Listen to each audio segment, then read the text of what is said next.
Hi there, this is Dr. Casper, the political scientist, and I'd like to welcome you.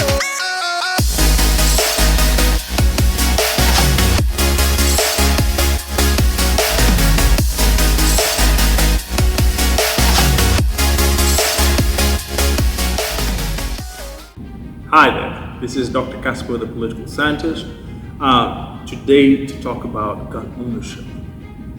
This is one of the most contentious topics currently in America. And so I'm going to talk about it, looking at the different aspects as far as gun ownership and looking at history of gun ownership, looking at constitutional interpretations of constitutional law, and maybe some possible solutions to the issues of gun ownership. All right. To start off with, why are Americans unable to deal with gun ownership? Right? Is it history? Right? We're told that American history is history with absolute liberty as far as gun and gun ownership. We've been told the Constitution says Second Amendment gives the right to gun ownership. All these things are said. Today, let's examine them from a political scientist point of view. All right. The first thing I'm going to start off with is common to the last video, which is most of the arguments that you bring into this discussion or you may have was created by an interest group. Most of those arguments were made by think tanks. As I've said, I've worked in a think tank, so I understand, right? Sometimes when you work in a think tank, the most interesting thing that happens is you come up with an idea. 2 months later, you hear it in public, and the people in the public talk about those ideas as if they are their own, right? And last time I explained to you what political socialization is. So the first reason why we can deal with gun ownership and the question of gun ownership is because interest groups don't want the discussion to be had. Most of the challenges going on in America are happening because when those discussions happen, it hits a lot of people's bottom line, right? It hurts a lot of people's ability to go back into power in Congress. And so there is an interest to make sure that we don't actually have this conversation. Okay, so that's the first point that I want to make. There is a pinning of issues primarily by interest groups to make sure that their interests are not affected by the public having this discussion. The other one is the fact that we have a spectrum, the right and the left. The left, of course, may want to do away with guns. The right wants to argue that there is such thing as an absolute right in an organized society. And this is also wrong, right?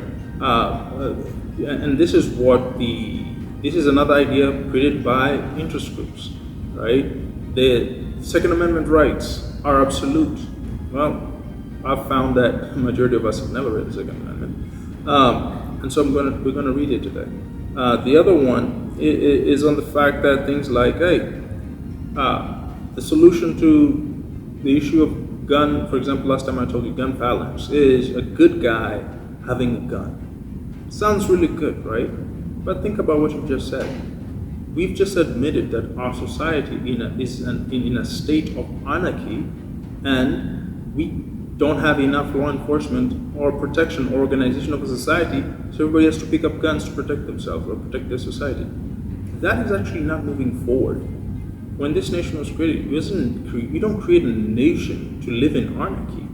Create a nation so you can live in a level of peace, right? And so when you start having to think about owning a gun or protecting yourself, or whether your kid can go to public school, you start to realize there is a disconnect here, there is a problem, and we need to talk about that problem. So let's start.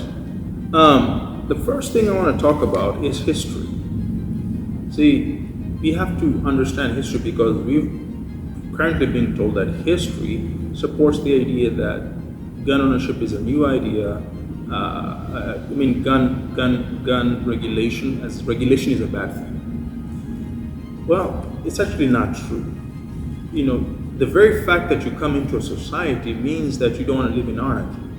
If you want to live in anarchy without regulation, then we don't need stop signs, we don't need traffic lights. All these things are there. So this whole new idea that somehow liberty without a level of regulation is a bad thing is actually a very new age idea, right? It's not really a part of the Constitution. It's really, there is no law that doesn't have the due process, okay? Everything is under the due process of the law.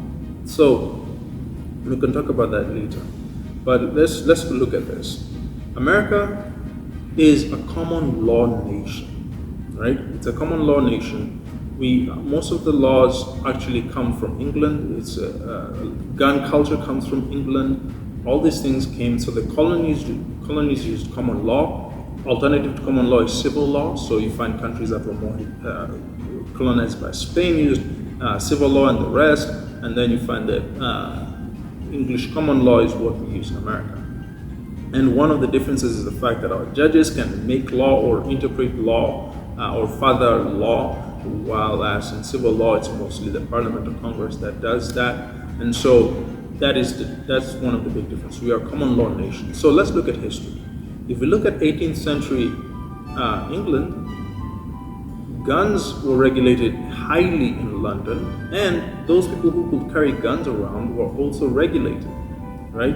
And so we find, although there was a gun-owning culture, it was a responsible gun-owning culture that continues not only in England but across Europe. All right, so you say, oh, Casper, that's history in Europe. What about America? Well, let's go to the colonies. If we go to the colonies, even at the time of independence, every state other than Pennsylvania had gun regulation. In fact, every state had a well-regulated militia. And what is a well-regulated militia? Well, it's very simple.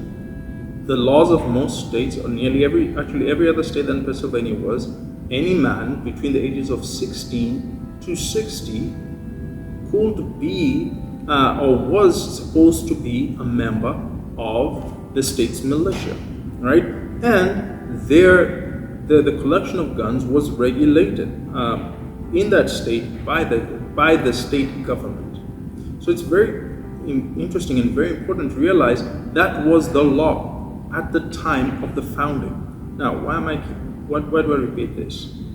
It's because there's something called originalism, right? Originalism is how conservatives interpret the Constitution. Liberals interpret the Constitution using living constitutionalism. For liberals, you interpret the Constitution based on what is going on currently in society, right? Not on what was originally meant at that time. Conservatives claim that they interpret the Constitution based on originalism, right? You interpret the Constitution getting as close to the original writers of that law. And what I'm saying is, in history and at the time, guns were regulated. A well-regulated militia only pertained to the state. So all these new arguments are actually not conservative, and which really shocks me. Now you can say, well, can you give me some proof? Well, let's look at constitutional law. And before we look at constitutional law, maybe I should read the Second Amendment. The Second Amendment reads as follows: a well-regulated militia, being necessary to the security of a free state, the right of the people to keep and bear arms shall not be infringed. Hear that? A well-regulated militia, I just told you historically, people between the age of 16 to 60 were enrolled to the state militia, being necessary for the security of free state at the time. The right of people to keep and bear arms shall not be infringed. Now, here's the oxymoron of the whole thing. Later on, conservative judges in the Supreme Court want to tell us that that's not about state-regulated militias, it's not about trying to maintain a free state, and it's not about states having the right over gun ownership or gun regulation. They completely reinterpreted the Constitution. Now, why am I saying this? Let's look at earlier courts. Let's go back 1875. In 1875, in a case called United States versus Cruikshank, I believe, right, 1875. The court argues that the Second Amendment, really the first 10 amendments, really passed and inputted in 1970, 1971, the first 10 amendments, called the Bill of Rights, were there, and you can go and look at the preamble of the Bill of Rights. They're there to regulate the federal government's reach, not to take away the due process from the states, right? So in 1875, the court rules that states have the right to regulate guns within their states. Okay, and so that's 1875. In 1939, another case comes before the Supreme Court, United States versus Miller, 1939. In this case, the Supreme Court argues that the primary reason written in the Constitution for the ownership of guns in the Second Amendment was the continuation and to make it possible for an effective state militia, right? And they argued that this must be interpreted and applied with that end in view. That's why the first sentence says, a well-regulated militia being necessary for the security of a free state. That is really the subject of the whole discussion. Now, from 1776 all the way to 1939, the whole nation understands that the states are responsible for regulating gun ownership and gun regulations in their state and for organizing state militias if needed. Then, in the year 2008, a conservative court wants us to think that all of a sudden all that history doesn't matter. Yet, conservatives are supposed to interpret the Constitution based on originalism, not based on what you want. Now, let me differentiate two things. There is my social preference. Maybe my social preference is to own my guns and to own any gun with complete absolute liberty, right? That's a social preference. It's different from the law and the Constitution. The law and the Constitution is clear. This is conservative. This is a conservative interpretation of the law. This is why the late Justice Scalia, a champion of originalism and the conservative interpretation of the Constitution, says that if you want a social preference, go to Congress and pass a law, right? This is why Scalia may have argued against the new marriage law interpretations, and he argued against abortion and all these things, because he argued it's not in the Constitution. If you want that, go to Congress and pass a law. So you cannot do the same thing that you're accusing liberal judges of doing, right? That's all I'm saying. When we look at history and when we look at the Constitution. So in 2008, District of Columbia versus Heller, the court says, hey, forget a well-regulated militia. The gun ownership has nothing to do with a well-regulated militia. In 2010, McDonald versus Chicago, they come up with a new law 2 years later saying, oh, states don't really have the right to regulate guns in their states.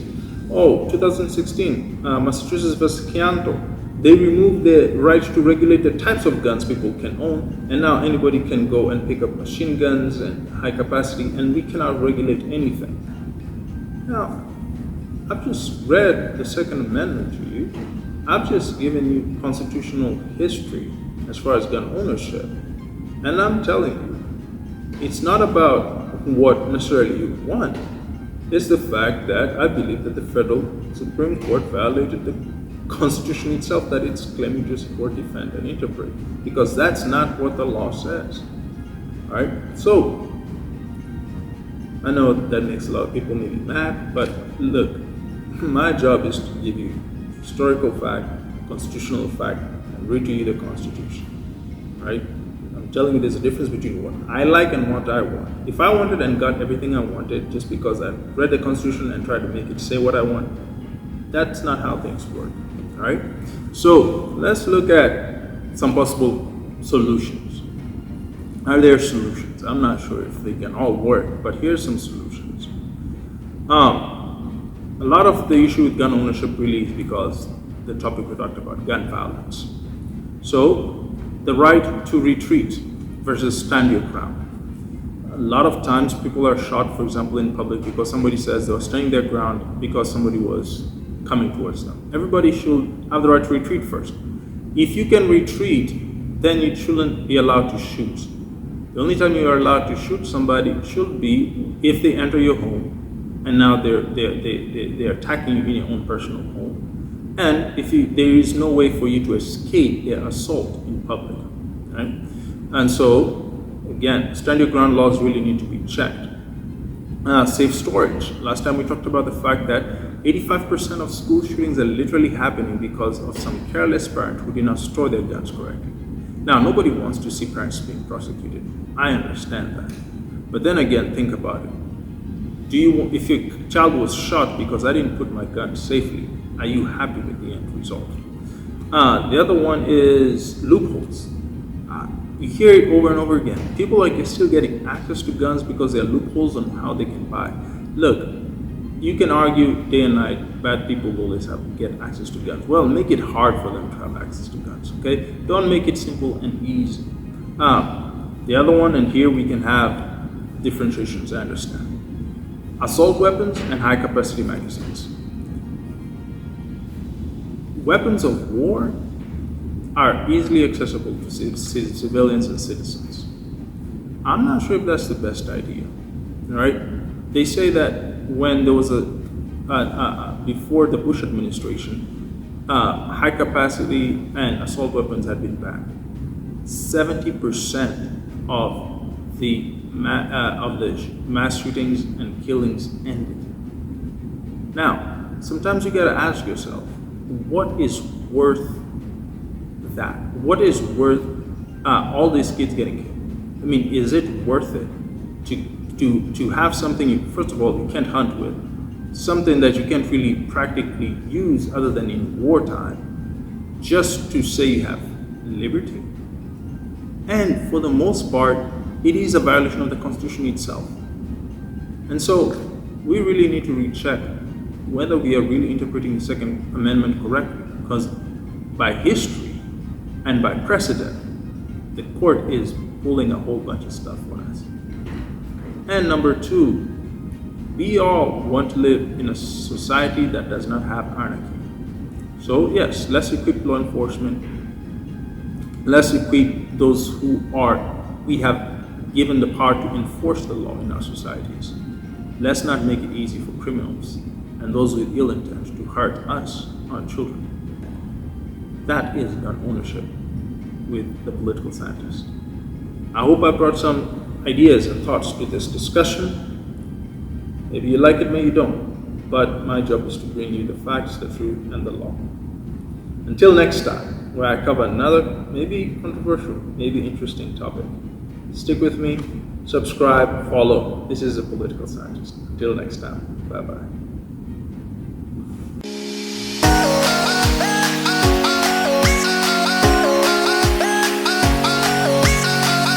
Hi there, this is Dr. Casper, the political scientist, and I'd like to welcome you